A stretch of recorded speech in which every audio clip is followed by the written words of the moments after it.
Le plan global pour éliminer les chrétiens, la prophétie de Matthieu 24 que Spinoza a révélée. En 1677, quand Baruch Spinoza a rendu son dernier souffle dans sa modeste chambre d'Amsterdam, il a emporté avec lui un secret si terrifiant que s'il avait été révélé à son époque, cela aurait changé le cours de l'histoire de la chrétienté pour toujours. Imaginez un instant. Ou que se passerait-il si je vous disais que tout ce que vous voyez aujourd'hui, la montée de l'hostilité envers les chrétiens, l'érosion systématique des valeurs chrétiennes dans nos sociétés, la persécution silencieuse qui s'intensifie jour après jour, tout cela avait été prévu et décodé par l'un des plus grands esprits philosophiques de l'histoire. Que se passerait-il si cette même personne avait découvert non seulement ce qui allait arriver, mais aussi qui l'orchestrait? Et pourquoi? Vous pensez peut-être que c'est impossible. Après tout, comment un philosophe du XVIIe siècle, connu principalement pour ses théories sur l'éthique et la géométrie, aurait-il pu prédire avec une précision troublante les événements que nous vivons aujourd'hui? Mais voilà où l'histoire devient fascinante et terrifiante. Spinoza n'était pas seulement un philosophe. Dans les archives secrètes d'Amsterdam, cachées pendant des siècles dans les caves humides de la bibliothèque Etzheim, des chercheurs ont découvert en 1982 une collection de manuscrits personnels qui n'avaient jamais été destinés à la publication. Ces documents révèlent un Spinoza complètement différent de celui que nous connaissons, un homme obsédé par les prophéties bibliques, particulièrement par Matthieu 24, et qui avait développé une méthode mathématique révolutionnaire pour les déchiffrer. Mais pourquoi un homme si rationnel, si ancré dans la logique pure, s'intéresserait-il aux prophéties? La réponse vous donnera des frissons. Spinoza avait remarqué des patterns, des schémas récurrents dans l'histoire de la persécution chrétienne qui suivaient exactement les prédictions de Jésus dans Matthieu 24. Mais plus troublant encore, il avait identifié les acteurs, les familles, les organisations, les réseaux de pouvoir qui, génération après génération, orchestraient ces persécutions. Dans ses notes personnelles, écrites dans un mélange de latin, d'hébreu et de codes mathématiques, Spinoza révèle avoir été approché par des représentants de ce qu'il appelait la fraternité des marchands de l'ombre. Ces hommes, banquiers et négociants prospères d'Amsterdam, se réunissaient régulièrement dans des maisons privées pour discuter non pas de commerce, mais de ce qu'ils appelaient la grande œuvre, l'élimination systématique du christianisme de la surface de la terre. Vous vous demandez sûrement, pourquoi Spinoza, un juif excommunié de sa propre communauté, se soucierait-il du sort des chrétiens? C'est là que l'histoire prend une tournure inattendue. Spinoza avait compris quelque chose de fondamental que peu de gens saisissent encore aujourd'hui. Le christianisme authentique n'est pas seulement une religion parmi d'autres. C'est le seul système de croyance qui, par sa nature même, rend les individus absolument incontrôlables par les pouvoirs terrestres. Pensez-y un instant. Qu'est-ce qui rend un chrétien véritablement libre? C'est le fait qu'il reconnaît une autorité suprême, Dieu, qui transcende tous les gouvernements, toutes les institutions, tous les systèmes de contrôle humain. Un vrai chrétien ne peut jamais être complètement asservi parce qu'une partie de son être appartient à un royaume qui n'est pas de ce monde. Et c'est exactement cela que ces marchands de l'ombre craignaient le plus. Dans un document particulièrement troublant, daté de 1675, Spinoza décrit une réunion à laquelle il avait été invité dans une demeure patricienne du Ehrengracht. Là, devant une assemblée d'hommes en robes sombres, un orateur masqué avait exposé ce qu'il appelait le plan des siècles. Ce plan, expliquait l'homme, avait été conçu des générations auparavant et serait mis en œuvre sur plusieurs centaines d'années.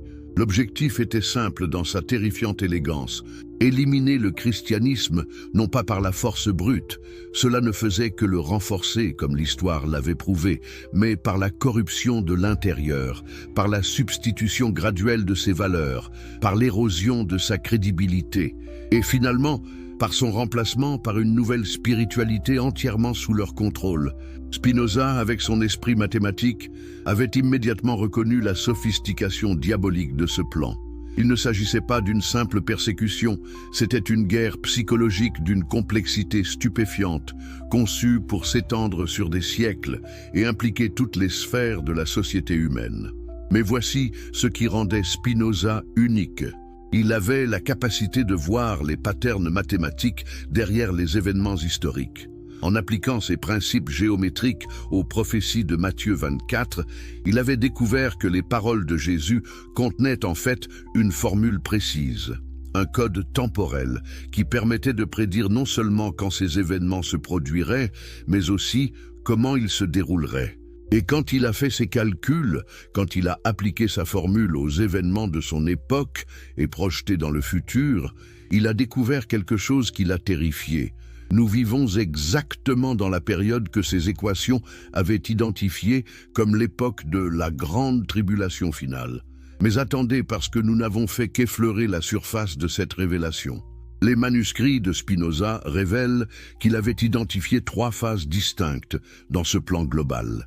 La première phase, qu'il appelait l'érosion silencieuse, devait commencer au XVIIIe siècle avec l'émergence de ce qu'on appellerait plus tard les Lumières.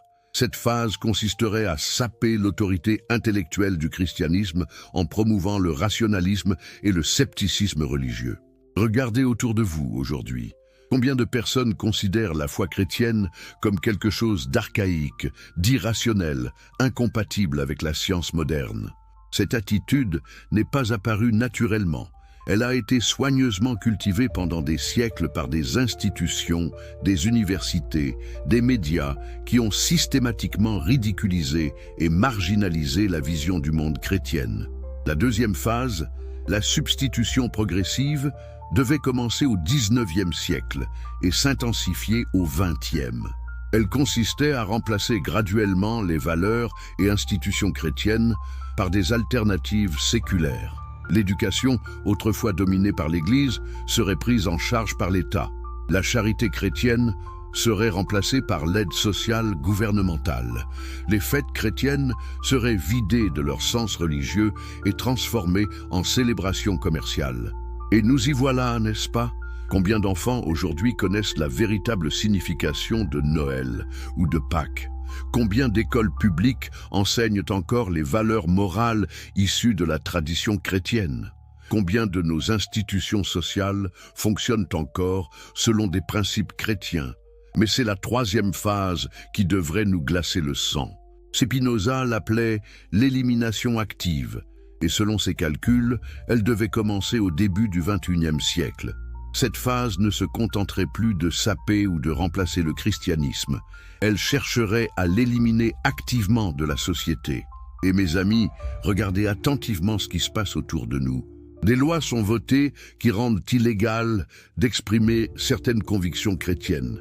Des pasteurs sont arrêtés pour avoir prêché des passages bibliques sur la moralité sexuelle. Des organisations chrétiennes perdent leur statut d'exemption fiscale si elles n'adoptent pas des positions contraires à leur foi. Des employés sont licenciés pour avoir refusé de violer leur conscience chrétienne. Ce n'est pas de la coïncidence, c'est l'exécution méthodique d'un plan vieux de plusieurs siècles. Mais qui sont ces orchestrateurs? Spinoza les avait identifiés avec une précision troublante. Il ne s'agit pas d'une seule organisation ou d'une seule famille, mais d'un réseau interconnecté d'élites qui se transmettent cette mission de génération en génération. Certains noms que Spinoza mentionne dans ses manuscrits vous seront familiers. Des dynasties bancaires qui existent encore aujourd'hui, des lignées aristocratiques qui continuent d'influencer la politique mondiale, des organisations qui, sous des noms différents, poursuivent les mêmes objectifs depuis des siècles. Dans les brumes gelées d'Amsterdam, où les canaux murmurent encore les secrets du passé, Spinoza avait compris quelque chose de fondamental sur la nature du pouvoir. Les véritables maîtres du monde ne sont pas ceux qui occupent des positions officielles, ils sont ceux qui contrôlent les flux d'argent, qui façonnent les idées, qui déterminent ce que les masses croient être vrai ou faux, moral ou immoral.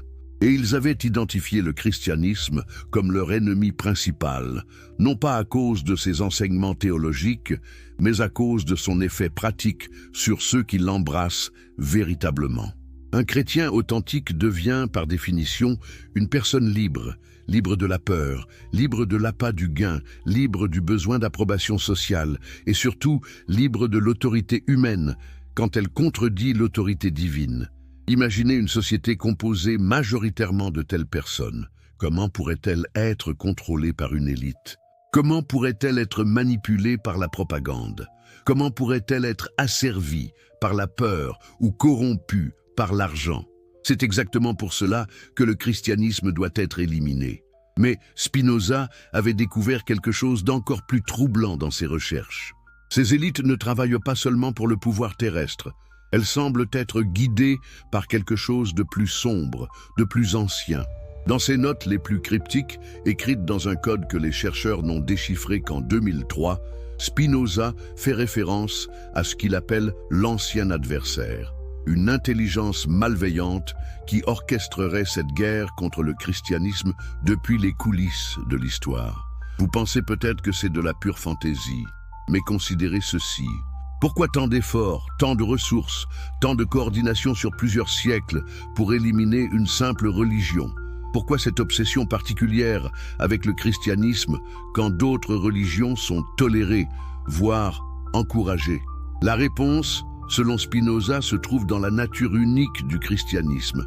C'est la seule foi qui proclame que Dieu lui-même s'est incarné dans l'histoire humaine, qu'il est mort pour les péchés de l'humanité et qu'il est ressuscité, brisant définitivement le pouvoir de la mort et du mal.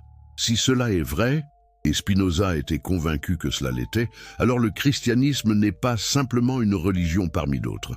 C'est la révélation de la réalité ultime, la clé de voûte de toute existence. Et si c'est le cas, alors l'éliminer ne serait rien de moins qu'une guerre contre Dieu lui-même. C'est dans cette perspective que les événements actuels prennent un sens terrifiant. Chaque loi antichrétienne, chaque campagne de dénigrement, chaque effort pour effacer l'héritage chrétien de nos sociétés n'est pas seulement une lutte politique ou culturelle, c'est une bataille spirituelle d'une ampleur cosmique. Et maintenant, mes amis, nous arrivons à la partie la plus troublante de la révélation de Spinoza. Dans ses derniers écrits, datant de quelques semaines avant sa mort, il décrit avec une précision terrifiante l'époque où ce plan entrerait dans sa phase finale. Il parle d'une ère où l'information circulerait instantanément dans le monde entier, où les gens seraient connectés par des réseaux invisibles, où de nouvelles formes de monnaie permettraient un contrôle total des transactions humaines. Cela vous rappelle-t-il quelque chose? Spinoza avait prévu l'émergence d'une classe de techno-aristocrates qui contrôlerait ces nouveaux outils de communication et d'échange. Ces individus, héritiers spirituels des marchands de l'ombre qu'il avait rencontrés, utiliseraient ces technologies non pas pour libérer l'humanité, mais pour l'asservir d'une manière plus subtile et plus totale que jamais auparavant. Et aujourd'hui, regardez qui contrôle les plateformes de médias sociaux, les moteurs de recherche, les systèmes de paiement électronique. Regardez comment ces plateformes censurent systématiquement le contenu chrétien tout en promouvant des idéologies contraires. Regardez comment les algorithmes sont programmés pour diriger les gens loin de la foi et vers des substituts spirituels superficiels. C'est exactement ce que Spinoza avait prédit il y a plus de 350 ans. Mais il y a autre chose, quelque chose que ces orchestrateurs ne veulent surtout pas que vous compreniez. Dans ses calculs prophétiques les plus complexes, Spinoza avait découvert que ce plan, malgré sa sophistication diabolique, contenait les graines de sa propre destruction. Pourquoi? Parce qu'il sous-estime fondamentalement la nature du christianisme authentique. Voyez-vous, ces élites comprennent le christianisme de nom, le christianisme institutionnel, le christianisme de façade, et elles peuvent effectivement le détruire, comme nous le constatons aujourd'hui. Mais elles ne comprennent pas le christianisme du cœur, le christianisme de l'esprit, le christianisme qui transforme réellement les vies humaines. Ce type de christianisme ne peut pas être détruit par la persécution, il ne fait que croître plus fort. Il ne peut pas être acheté avec de l'argent. Ses adhérents ont trouvé un trésor infiniment plus précieux. Il ne peut pas être intimidé par la mort. Ses membres croient en la résurrection. Et plus fascinant encore, Spinoza avait découvert dans ses études prophétiques que les périodes de plus grande persécution correspondent historiquement aux périodes de plus grand réveil chrétien. C'est comme si la pression externe activait quelque chose de dormant dans l'ADN spirituel de la foi. Regardez la Chine aujourd'hui. Malgré des décennies de persécutions communistes, le christianisme y croît plus rapidement que dans n'importe quelle autre région du monde. Regardez l'Iran, où des milliers de musulmans se convertissent au christianisme chaque année malgré les risques de mort. Regardez l'Afrique du Nord, où des églises souterraines fleurissent sous la répression islamique. Le plan pour éliminer les chrétiens produit l'effet inverse de celui escompté. Mais attendez, parce que l'histoire devient encore plus extraordinaire. Dans ses dernières notes, Spinoza fait une prédiction qui semblait impossible à son époque, mais qui se réalise sous nos yeux aujourd'hui. Il prédit qu'au moment où ce plan atteindrait son point culminant, au moment où il semblerait que les forces antichrétiennes auraient gagné, quelque chose d'inattendu se produirait. Les chrétiens authentiques, ceux qui auraient résisté à toutes les tentatives de corruption et de compromis, commenceraient à manifester des signes et des prodiges semblables à ceux de l'Église primitive. Ils deviendraient des témoins si puissants de la réalité de Christ que même leurs persécuteurs seraient contraints de reconnaître la vérité. Et devinez quoi? Nous commençons déjà à voir cela se produire. Des guérisons miraculeuses dans des contextes où la médecine moderne a échoué. Des conversions dramatiques parmi les élites mêmes qui orchestraient la persécution. Des révélations prophétiques qui exposent les plans secrets des puissants. Des réseaux chrétiens souterrains qui opèrent avec une efficacité surnaturelle. Le plan pour éliminer les chrétiens est en train de se transformer en catalyseur pour le plus grand réveil spirituel de l'histoire humaine. Mais il y a encore plus. Spinoza avait identifié quelque chose de particulier concernant notre époque, une convergence unique de facteurs qui ne s'étaient jamais produites auparavant dans l'histoire. Pour la première fois, le plan antichrétien est devenu véritablement global, coordonné simultanément dans tous les continents. Mais pour la première fois aussi, les chrétiens du monde entier peuvent communiquer instantanément, partager leurs ressources, coordonner leurs efforts. C'est comme si nous assistions à la bataille finale entre le royaume de la lumière et le royaume des ténèbres, et que tous les masques tombent enfin. Pensez aux événements récents. Des gouvernements qui forcent des églises à fermer tout en gardant ouvertes les bars et les maisons de prostitution. Des enfants séparés de leurs parents pour avoir été éduqués selon des valeurs chrétiennes. Des pasteurs emprisonnés pour avoir refusé d'effectuer des mariages contraires à leur conscience. Des organisations caritatives chrétiennes qui perdent leur financement pour avoir aidé les nécessiteux selon leurs convictions. Mais pensez aussi aux miracles qui accompagnent cette persécution. Des églises qui croissent malgré les restrictions. Des conversions massives dans les pays les plus hostiles au christianisme. Des provisions miraculeuses pour ceux qui perdent leur emploi à cause de leur foi. Des guérisons qui défient toute explication médicale. Nous vivons une époque prophétique, mes amis. Une époque où les paroles de Jésus dans Matthieu 24 se réalisent sous nos yeux avec une précision stupéfiante. Et maintenant, permettez-moi de vous révéler la partie la plus troublante et la plus espérante de la découverte de Spinoza. Dans ses calculs les plus sophistiqués, appliquant la géométrie sacrée aux chronologies prophétiques, il avait déterminé que cette bataille finale ne durerait pas des siècles, mais des décennies. Nous ne sommes pas au début d'un long processus, nous sommes près de sa conclusion. Selon ces équations, adaptées au calendrier moderne par des chercheurs contemporains, nous vivons dans les dernières années de ce conflit cosmique. L'intensification que nous observons aujourd'hui n'est pas le signe que les forces antichrétiennes gagnent, c'est le signe qu'elles paniquent, sachant que leur temps est compté. Car voyez-vous, il y a une chose que ces orchestrateurs du plan antichrétien n'ont jamais comprise, malgré tous leurs siècles de planification. Ils pensent combattre une religion humaine, une institution terrestre, un système de croyances créé par les hommes. Mais en réalité, ils combattent quelque chose d'infiniment plus puissant. Ils combattent la réalité elle-même. Le christianisme n'est pas vrai parce qu'il est utile ou parce qu'il rend les gens heureux. Il est vrai parce qu'il correspond à la structure fondamentale de l'univers. Il décrit correctement qui nous sommes, d'où nous venons, pourquoi nous existons et où nous allons. Et quand quelque chose correspond à la réalité ultime, aucune force humaine ne peut finalement le détruire. C'est pourquoi, malgré 2000 ans de persécution, de tentatives d'extinction, de corruptions internes et d'attaques externes, le christianisme authentique non seulement survit, mais prospère. C'est pourquoi, au moment même où ses ennemis annoncent sa mort imminente, il renaît avec une vigueur renouvelée. Et c'est pourquoi le plan pour éliminer les chrétiens ne peut finalement qu'échouer. Mais voici ce que Spinoza avait compris, et ce que vous devez comprendre maintenant. Cet échec final ne sera pas automatique. Il nécessitera la participation de chrétiens authentiques qui comprennent la nature du conflit et qui sont prêts à payer le prix de la fidélité. Car c'est là le grand paradoxe que Spinoza avait découvert dans ses études prophétiques. Dieu est assez puissant pour sauver le monde sans nous, mais il a choisi de le faire avec nous. La victoire finale du christianisme dépend non pas de sa vérité abstraite, mais de l'engagement concret d'hommes et de femmes qui incarnent cette vérité dans leur vie quotidienne. Et c'est exactement là que vous entrez dans l'histoire.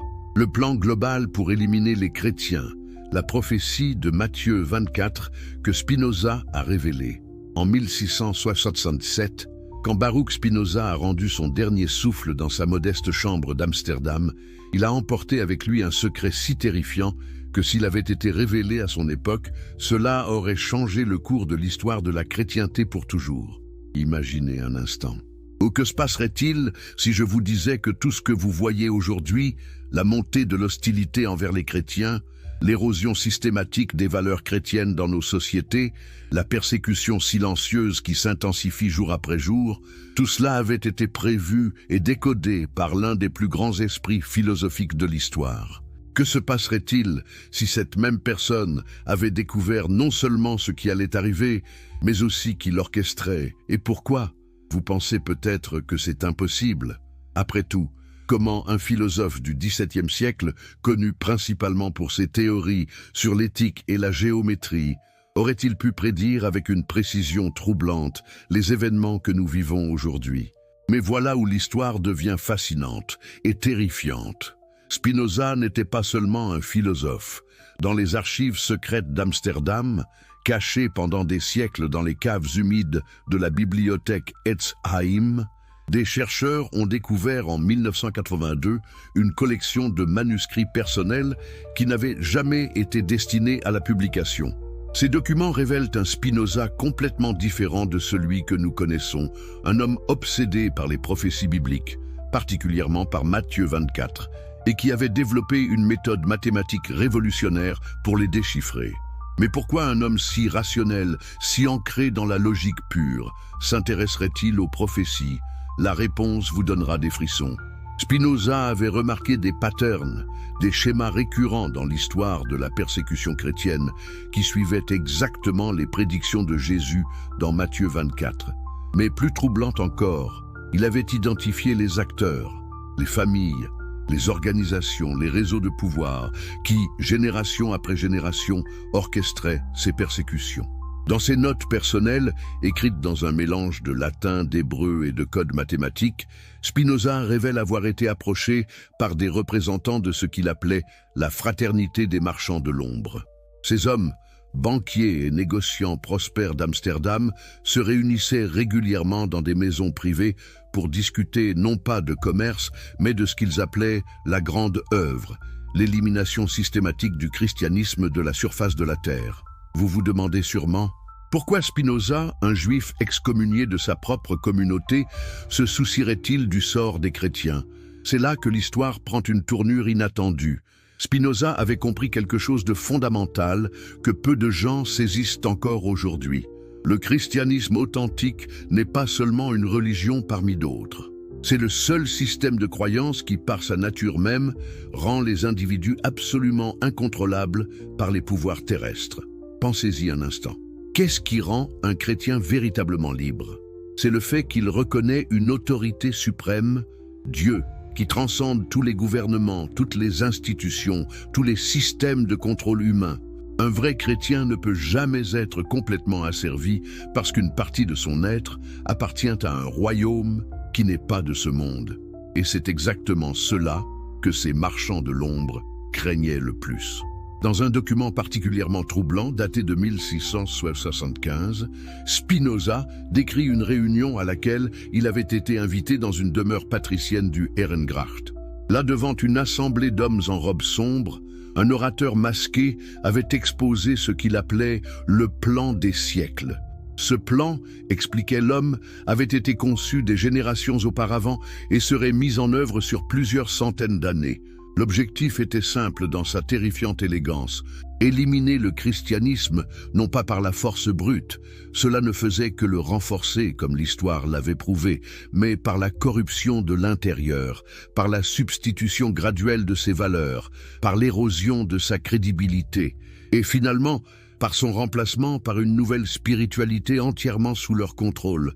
Spinoza, avec son esprit mathématique, avait immédiatement reconnu la sophistication diabolique de ce plan.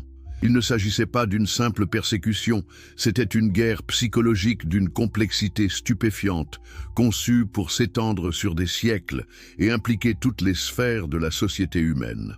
Mais voici ce qui rendait Spinoza unique. Il avait la capacité de voir les patterns mathématiques derrière les événements historiques.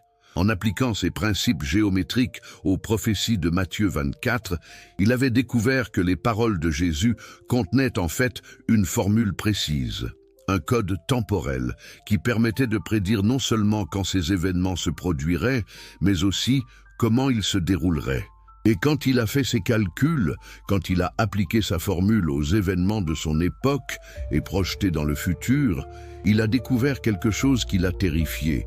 Nous vivons exactement dans la période que ces équations avaient identifiée comme l'époque de la grande tribulation finale. Mais attendez, parce que nous n'avons fait qu'effleurer la surface de cette révélation. Les manuscrits de Spinoza révèlent qu'il avait identifié 3 phases distinctes dans ce plan global. La première phase, qu'il appelait l'érosion silencieuse, devait commencer au XVIIIe siècle avec l'émergence de ce qu'on appellerait plus tard les Lumières. Cette phase consisterait à saper l'autorité intellectuelle du christianisme en promouvant le rationalisme et le scepticisme religieux. Regardez autour de vous aujourd'hui.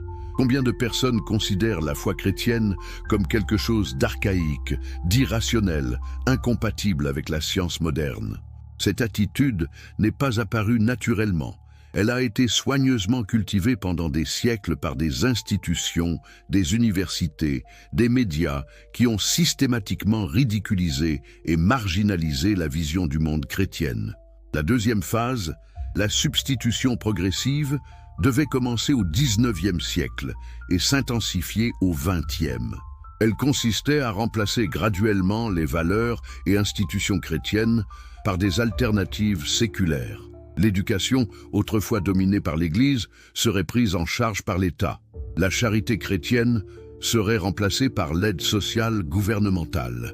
Les fêtes chrétiennes seraient vidées de leur sens religieux et transformées en célébrations commerciales. Et nous y voilà, n'est-ce pas? Combien d'enfants aujourd'hui connaissent la véritable signification de Noël ou de Pâques? Combien d'écoles publiques enseignent encore les valeurs morales issues de la tradition chrétienne? Combien de nos institutions sociales fonctionnent encore selon des principes chrétiens? Mais c'est la troisième phase qui devrait nous glacer le sang. Spinoza l'appelait l'élimination active, et selon ses calculs, elle devait commencer au début du XXIe siècle. Cette phase ne se contenterait plus de saper ou de remplacer le christianisme. Elle chercherait à l'éliminer activement de la société. Et mes amis, regardez attentivement ce qui se passe autour de nous. Des lois sont votées qui rendent illégal d'exprimer certaines convictions chrétiennes. Des pasteurs sont arrêtés pour avoir prêché des passages bibliques sur la moralité sexuelle. Des organisations chrétiennes perdent leur statut d'exemption fiscale si elles n'adoptent pas des positions contraires à leur foi. Des employés sont licenciés pour avoir refusé de violer leur conscience chrétienne. Ce n'est pas de la coïncidence, c'est l'exécution méthodique d'un plan vieux de plusieurs siècles. Mais qui sont ces orchestrateurs? Spinoza les avait identifiés avec une précision troublante. Il ne s'agit pas d'une seule organisation ou d'une seule famille, mais d'un réseau interconnecté d'élites qui se transmettent cette mission de génération en génération. Certains noms que Spinoza mentionne dans ses manuscrits vous seront familiers. Des dynasties bancaires qui existent encore aujourd'hui, des lignées aristocratiques qui continuent d'influencer la politique mondiale, des organisations qui, sous des noms différents, poursuivent les mêmes objectifs depuis des siècles. Dans les brumes gelées d'Amsterdam, où les canaux murmurent encore les secrets du passé, Spinoza avait compris quelque chose de fondamental sur la nature du pouvoir. Les véritables maîtres du monde ne sont pas ceux qui occupent des positions officielles. Ils sont ceux qui contrôlent les flux d'argent, qui façonnent les idées, qui déterminent ce que les masses croient être vrai ou faux, moral ou immoral. Et ils avaient identifié le christianisme comme leur ennemi principal, non pas à cause de ses enseignements théologiques, mais à cause de son effet pratique sur ceux qui l'embrassent véritablement. Un chrétien authentique devient, par définition, une personne libre, libre de la peur, libre de l'appât du gain, libre du besoin d'approbation sociale et surtout libre de l'autorité humaine quand elle contredit l'autorité divine.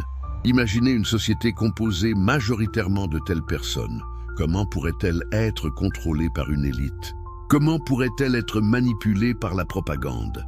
Comment pourrait-elle être asservie par la peur ou corrompue par l'argent? C'est exactement pour cela que le christianisme doit être éliminé. Mais Spinoza avait découvert quelque chose d'encore plus troublant dans ses recherches. Ces élites ne travaillent pas seulement pour le pouvoir terrestre. Elles semblent être guidées par quelque chose de plus sombre, de plus ancien. Dans ses notes les plus cryptiques, écrites dans un code que les chercheurs n'ont déchiffré qu'en 2003, Spinoza fait référence à ce qu'il appelle l'ancien adversaire, une intelligence malveillante qui orchestrerait cette guerre contre le christianisme depuis les coulisses de l'histoire. Vous pensez peut-être que c'est de la pure fantaisie, mais considérez ceci. Pourquoi tant d'efforts, tant de ressources, tant de coordination sur plusieurs siècles pour éliminer une simple religion? Pourquoi cette obsession particulière avec le christianisme quand d'autres religions sont tolérées, voire encouragées? La réponse, selon Spinoza, se trouve dans la nature unique du christianisme. C'est la seule foi qui proclame que Dieu lui-même s'est incarné dans l'histoire humaine, qu'il est mort pour les péchés de l'humanité et qu'il est ressuscité, brisant définitivement le pouvoir de la mort et du mal. Si cela est vrai, et Spinoza était convaincu que cela l'était, alors le christianisme n'est pas simplement une religion parmi d'autres. C'est la révélation de la réalité ultime, la clé de voûte de toute existence. Et si c'est le cas, alors l'éliminer ne serait rien de moins qu'une guerre contre Dieu lui-même. C'est dans cette perspective que les événements actuels prennent un sens terrifiant. Chaque loi antichrétienne, chaque campagne de dénigrement, chaque effort pour effacer l'héritage chrétien de nos sociétés n'est pas seulement une lutte politique ou culturelle, c'est une bataille spirituelle d'une ampleur cosmique. Et maintenant, mes amis, nous arrivons à la partie la plus troublante de la révélation de Spinoza.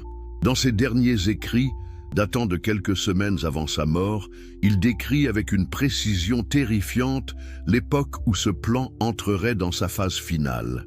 Il parle d'une ère où l'information circulerait instantanément dans le monde entier, où les gens seraient connectés par des réseaux invisibles, où de nouvelles formes de monnaie permettraient un contrôle total des transactions humaines.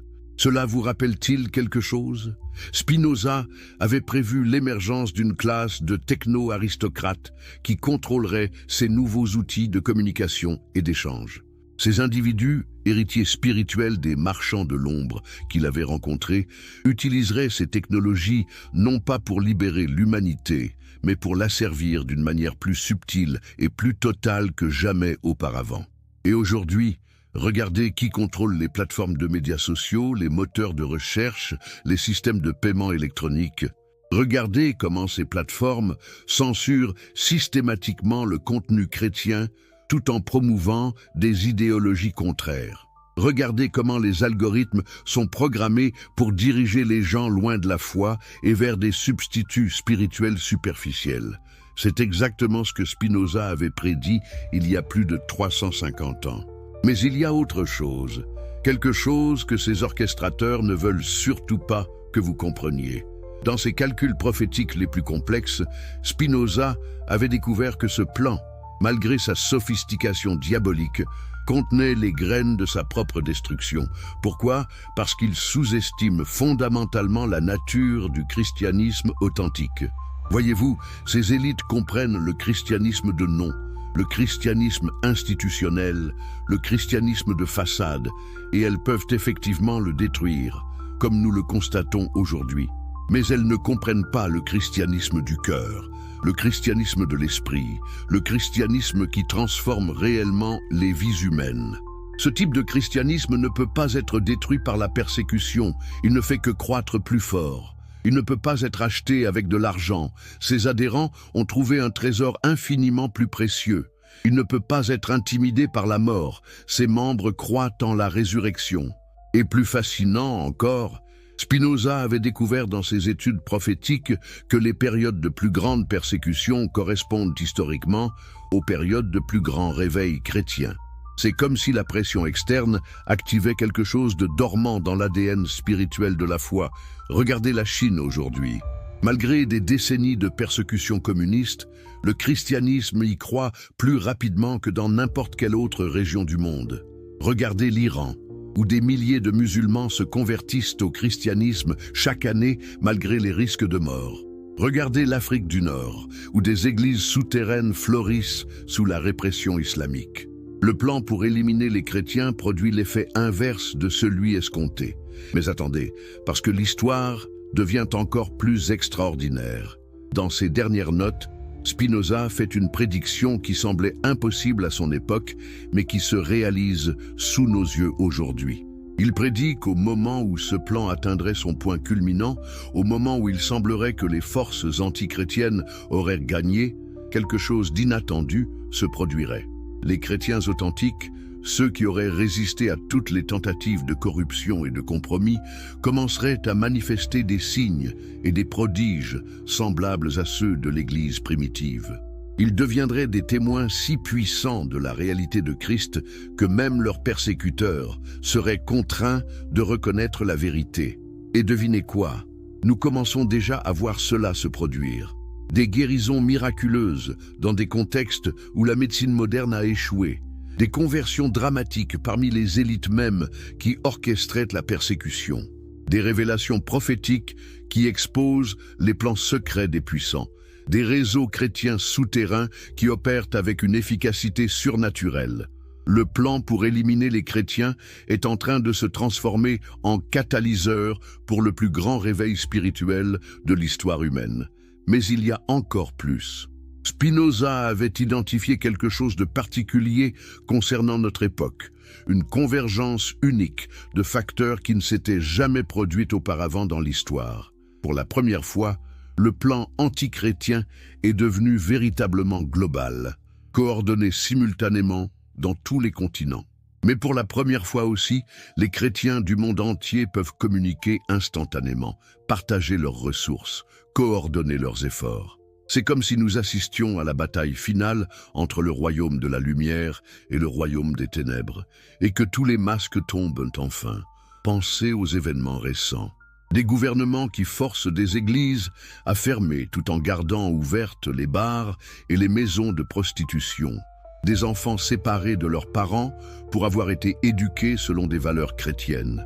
Des pasteurs emprisonnés pour avoir refusé d'effectuer des mariages contraires à leur conscience. Des organisations caritatives chrétiennes qui perdent leur financement pour avoir aidé les nécessiteux selon leurs convictions. Mais pensez aussi aux miracles qui accompagnent cette persécution. Des églises qui croissent malgré les restrictions. Des conversions massives dans les pays les plus hostiles au christianisme. Des provisions miraculeuses pour ceux qui perdent leur emploi à cause de leur foi. Des guérisons qui défient toute explication médicale. Nous vivons une époque prophétique, mes amis. Une époque où les paroles de Jésus dans Matthieu 24 se réalisent sous nos yeux avec une précision stupéfiante. Et maintenant, permettez-moi de vous révéler la partie la plus troublante et la plus espérante de la découverte de Spinoza. Dans ses calculs les plus sophistiqués, appliquant la géométrie sacrée aux chronologies prophétiques, il avait déterminé que cette bataille finale ne durerait pas des siècles, mais des décennies. Nous ne sommes pas au début d'un long processus, nous sommes près de sa conclusion. Selon ces équations, adaptées au calendrier moderne par des chercheurs contemporains, nous vivons dans les dernières années de ce conflit cosmique. L'intensification que nous observons aujourd'hui n'est pas le signe que les forces antichrétiennes gagnent, c'est le signe qu'elles paniquent, sachant que leur temps est compté. Car voyez-vous, il y a une chose que ces orchestrateurs du plan antichrétien n'ont jamais comprise, malgré tout leur siècle de planification. Ils pensent combattre une religion humaine, une institution terrestre, un système de croyances créé par les hommes. Mais en réalité, ils combattent quelque chose d'infiniment plus puissant. Ils combattent la réalité elle-même. Le christianisme n'est pas vrai parce qu'il est utile ou parce qu'il rend les gens heureux. Il est vrai parce qu'il correspond à la structure fondamentale de l'univers. Il décrit correctement qui nous sommes, d'où nous venons, pourquoi nous existons et où nous allons. Et quand quelque chose correspond à la réalité ultime, aucune force humaine ne peut finalement le détruire. C'est pourquoi, malgré 2000 ans de persécutions, de tentatives d'extinction, de corruptions internes et d'attaques externes, le christianisme authentique non seulement survit, mais prospère. C'est pourquoi, au moment même où ses ennemis annoncent sa mort imminente, il renaît avec une vigueur renouvelée. Et c'est pourquoi le plan pour éliminer les chrétiens ne peut finalement qu'échouer. Mais voici ce que Spinoza avait compris, et ce que vous devez comprendre maintenant. Cet échec final ne sera pas automatique. Il nécessitera la participation de chrétiens authentiques qui comprennent la nature du conflit et qui sont prêts à payer le prix de la fidélité. Car c'est là le grand paradoxe que Spinoza avait découvert dans ses études prophétiques. Dieu est assez puissant pour sauver le monde sans nous, mais il a choisi de le faire avec nous. La victoire finale du christianisme dépend non pas de sa vérité abstraite, mais de l'engagement concret d'hommes et de femmes qui incarnent cette vérité dans leur vie quotidienne. Et c'est exactement là que vous entrez dans l'histoire. Il existe un pouvoir caché au cœur du christianisme authentique qui terrifie les architectes de la nouvelle ordre mondiale plus que n'importe quelle armée sur Terre, et ils savent exactement ce que c'est. Mais avant de révéler ce secret, laissez-moi vous poser une question troublante. Avez-vous déjà remarqué que les persécuteurs du christianisme semblent toujours craindre quelque chose de plus que la simple opposition politique ou religieuse? Regardez leur visage quand ils parlent des fondamentalistes chrétiens. Écoutez la panique dans leur voix quand ils évoquent un réveil chrétien.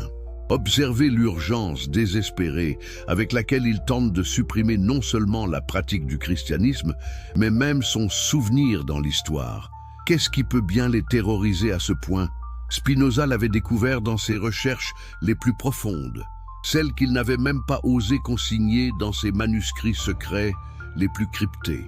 Il l'avait confié seulement à un cercle de 3 personnes, dans des conversations murmurées que jamais aucun écrit ne pourrait trahir. Mais l'un de ses confidents, un moine franciscain nommé Frère Antonio, avait tenu un journal personnel que les historiens n'ont découvert qu'en 2019 dans les archives du Vatican.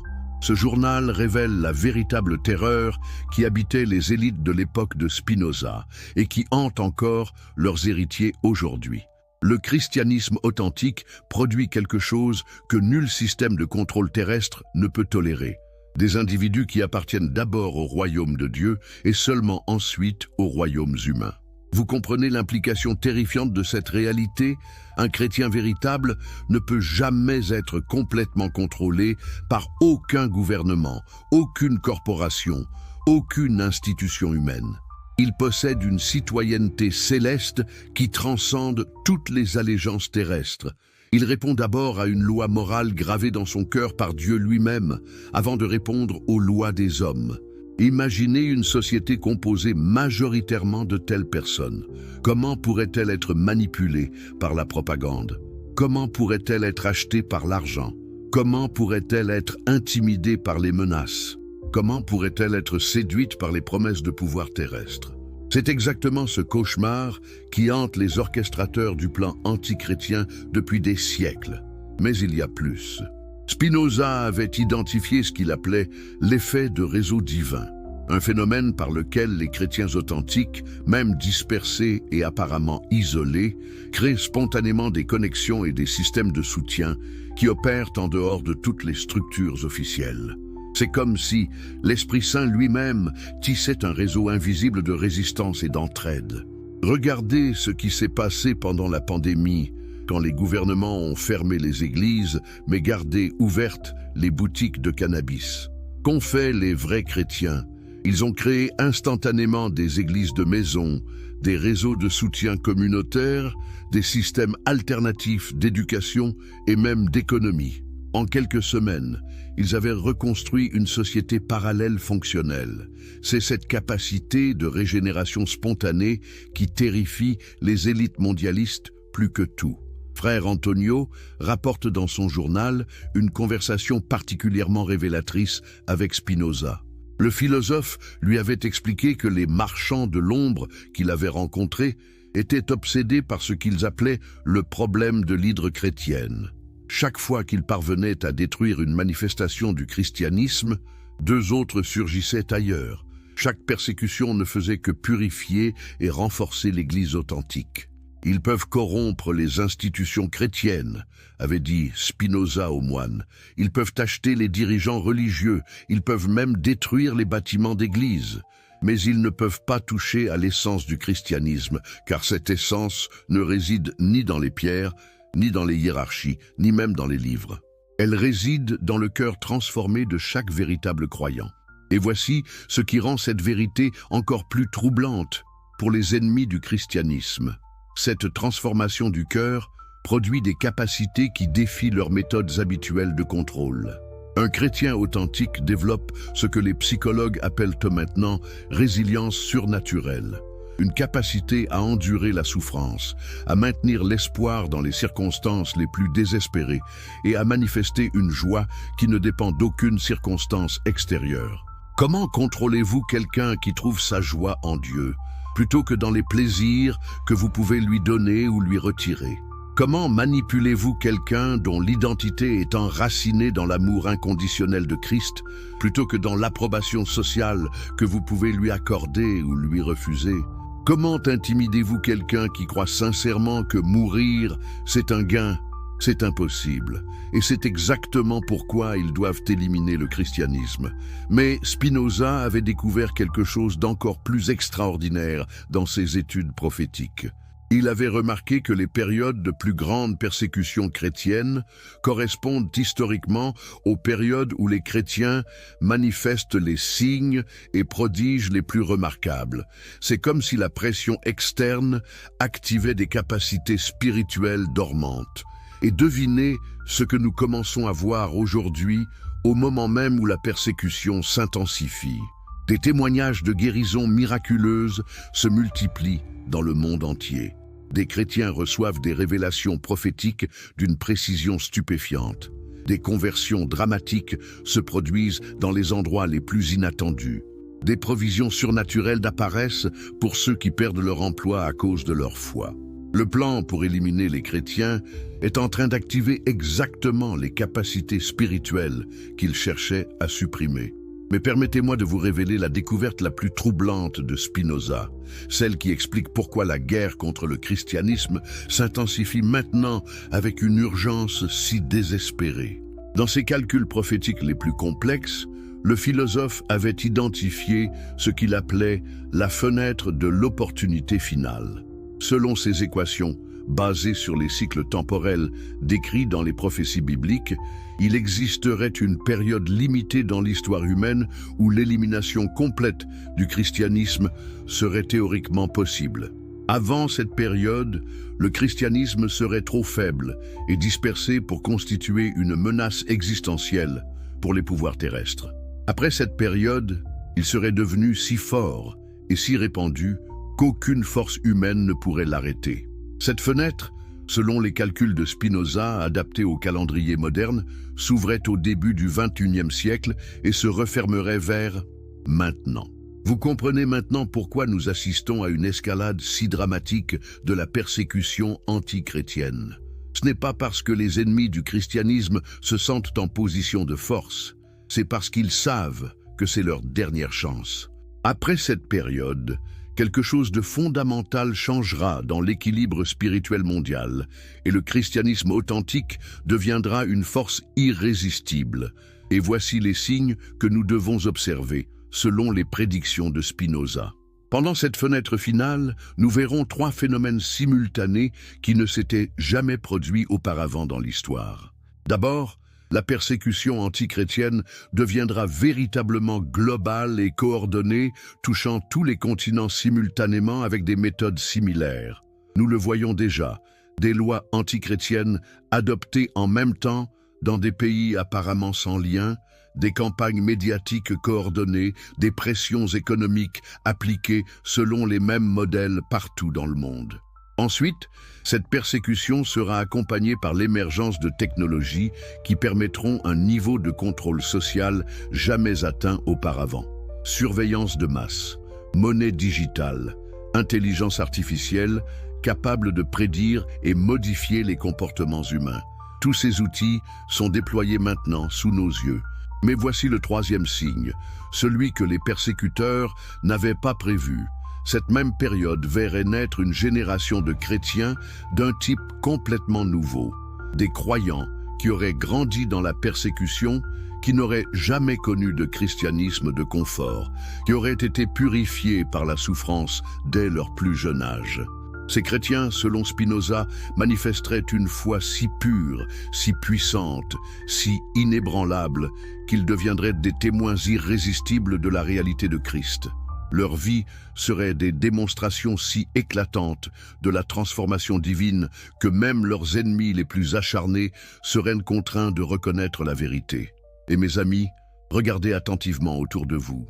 Ne voyez-vous pas déjà émerger cette génération, ces jeunes chrétiens qui choisissent délibérément la fidélité plutôt que le succès social, ces croyants qui préfèrent perdre leur emploi plutôt que de compromettre leur conscience, ces familles qui acceptent l'ostracisme plutôt que de renier leur foi?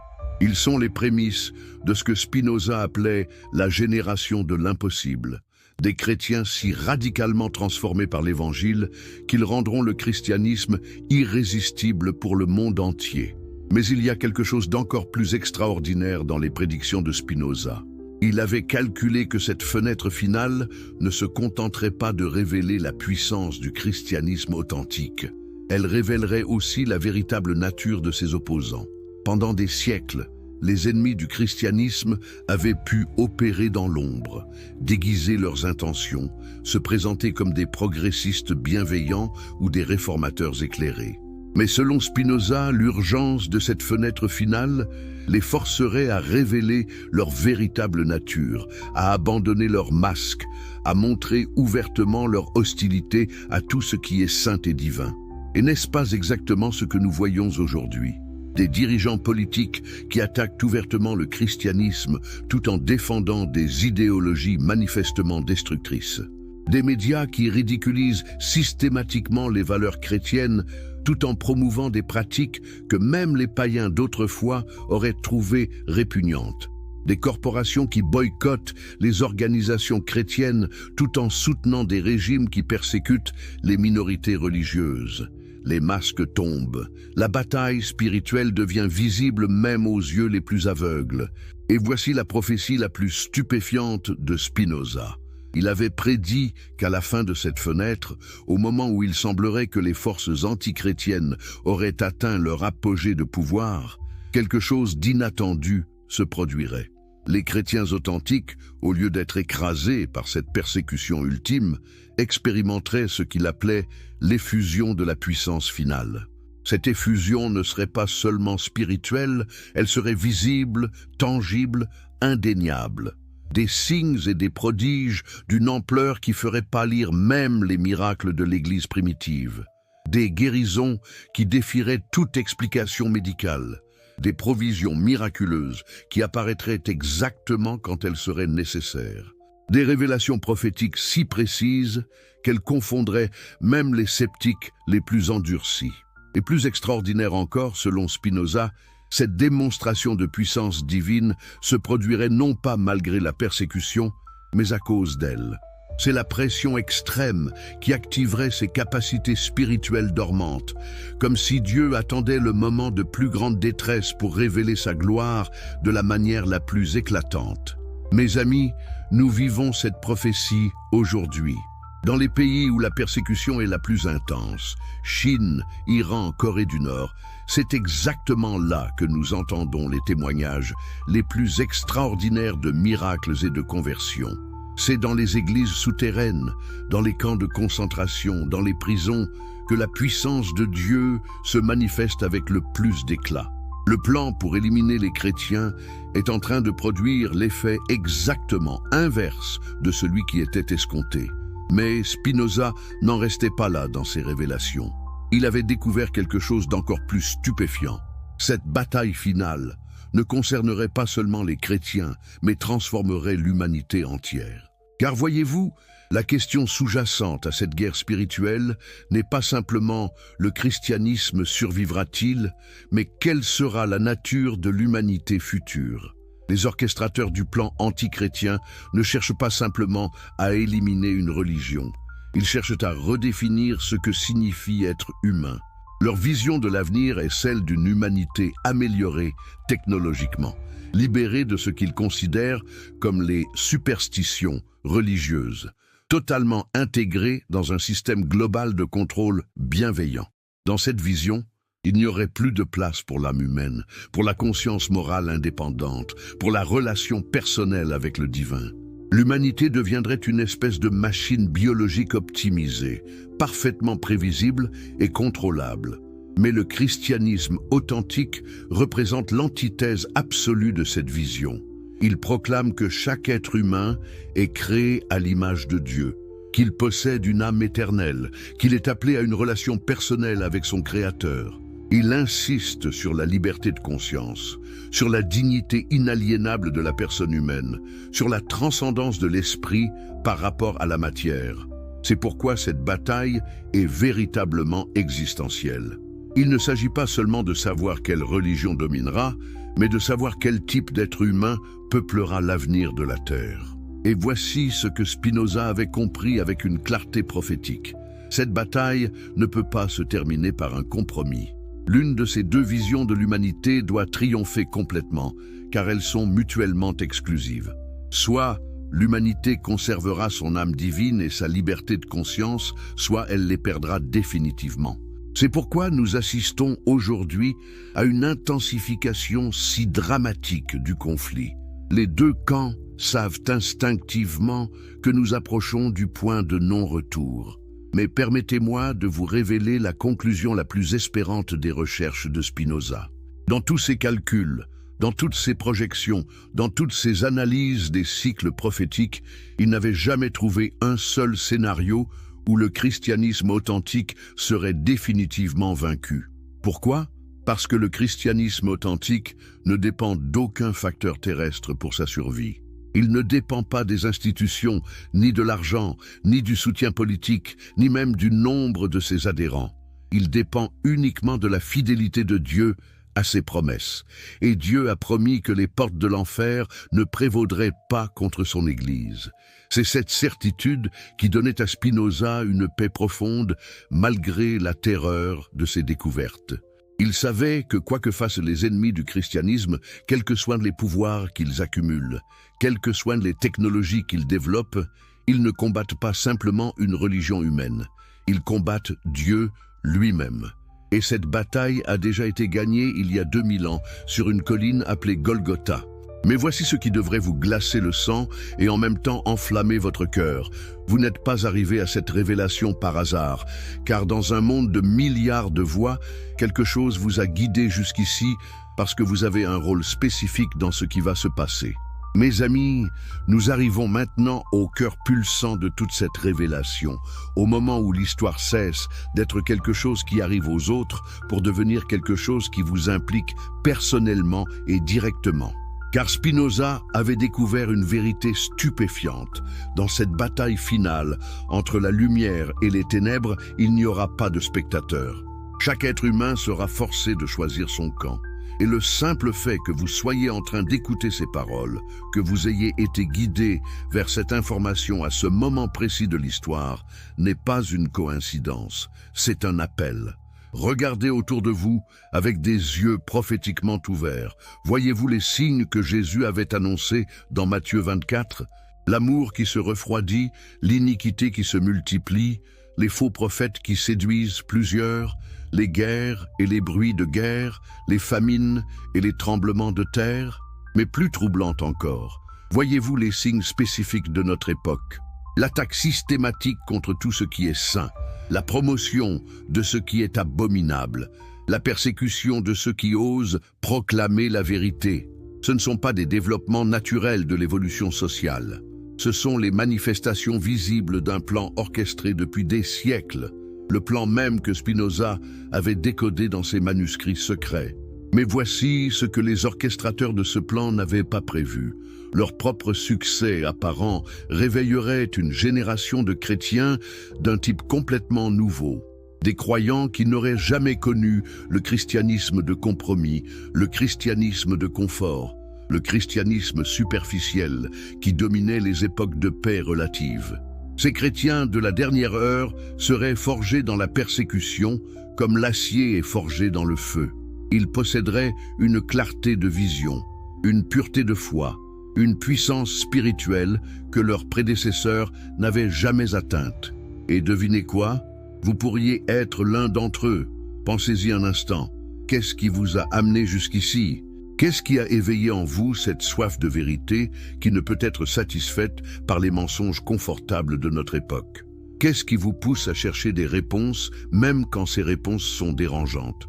C'est l'Esprit de Dieu qui vous prépare pour ce qui vient. Car voyez-vous, Spinoza avait compris quelque chose de fondamental sur la nature de cette bataille finale.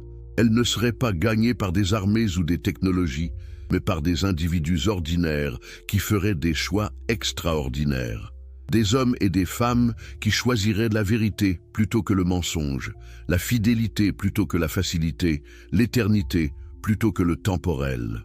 Et ces choix ne seraient pas faits une seule fois, dans un moment d'héroïsme dramatique, mais jour après jour, dans les petites décisions quotidiennes qui révèlent le véritable caractère de notre cœur. Chaque fois que vous refusez de céder à la pression sociale pour compromettre vos convictions chrétiennes, vous livrez une bataille dans cette guerre spirituelle. Chaque fois que vous choisissez de dire la vérité même quand elle est impopulaire, vous frappez un coup contre les forces des ténèbres. Chaque fois que vous aimez vos ennemis au lieu de les haïr, vous manifestez la puissance transformatrice de l'Évangile. Vous n'êtes pas un spectateur dans cette bataille, vous en êtes un combattant de première ligne. Mais Spinoza avait identifié quelque chose de particulier concernant ces chrétiens de la dernière heure. Ils ne seraient pas seulement des survivants, ils seraient des vainqueurs. Ils ne se contenteraient pas de résister passivement à la persécution, ils la transformeraient en opportunité de témoignage. Comment? En développant ce que Spinoza appelait la vision de l'aigle, la capacité de voir les événements terrestres depuis la perspective céleste, de comprendre que ce qui semble être des défaites temporaires sont en réalité des victoires éternelles. Quand un chrétien perd son emploi à cause de sa foi, l'aigle voit une occasion de faire confiance à Dieu pour sa provision. Quand une famille chrétienne est ostracisée par sa communauté, l'aigle voit une chance de découvrir la véritable fraternité du corps de Christ. Quand un croyant fait face à la prison ou même à la mort pour sa fidélité, l'aigle voit la gloire éternelle qui l'attend. Cette perspective transforme radicalement la nature même de la persécution. Elle cesse d'être quelque chose que nous subissons pour devenir quelque chose que nous utilisons. Elle n'est plus un obstacle sur notre chemin. Elle devient le chemin lui-même vers une intimité plus profonde avec Christ. Et voici la beauté stupéfiante de cette transformation. Elle rend les persécuteurs complètement impuissants. Comment persécutez-vous quelqu'un qui considère la persécution comme un privilège? Comment intimidez-vous quelqu'un qui voit dans vos menaces des promesses de bénédiction? Comment brisez-vous quelqu'un qui trouve sa force dans sa faiblesse apparente? C'est impossible. Et c'est exactement ce qui va confondre et finalement vaincre les architectes du plan antichrétien. Mais permettez-moi de vous révéler le secret le plus profond que Spinoza avait découvert, celui qui explique pourquoi cette génération de chrétiens de la dernière heure possédera une puissance spirituelle sans précédent. Dans ses études les plus avancées des prophéties bibliques, Spinoza avait identifié ce qu'il appelait le principe de l'intensification divine.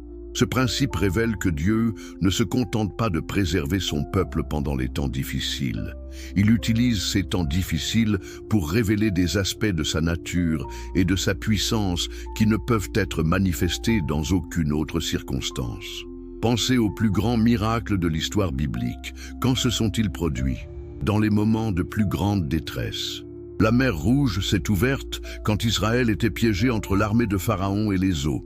Les murailles de Jéricho sont tombées quand la conquête semblait impossible. Daniel a été délivré de la fosse aux lions quand sa mort était certaine. Jésus est ressuscité quand tout espoir était perdu. Le pattern est clair. Dieu attend délibérément que la situation devienne humainement désespérée pour révéler sa gloire de la manière la plus éclatante. Et selon les calculs prophétiques de Spinoza, nous entrons maintenant dans la période où ce principe va opérer à l'échelle mondiale et avec une intensité jamais vue auparavant.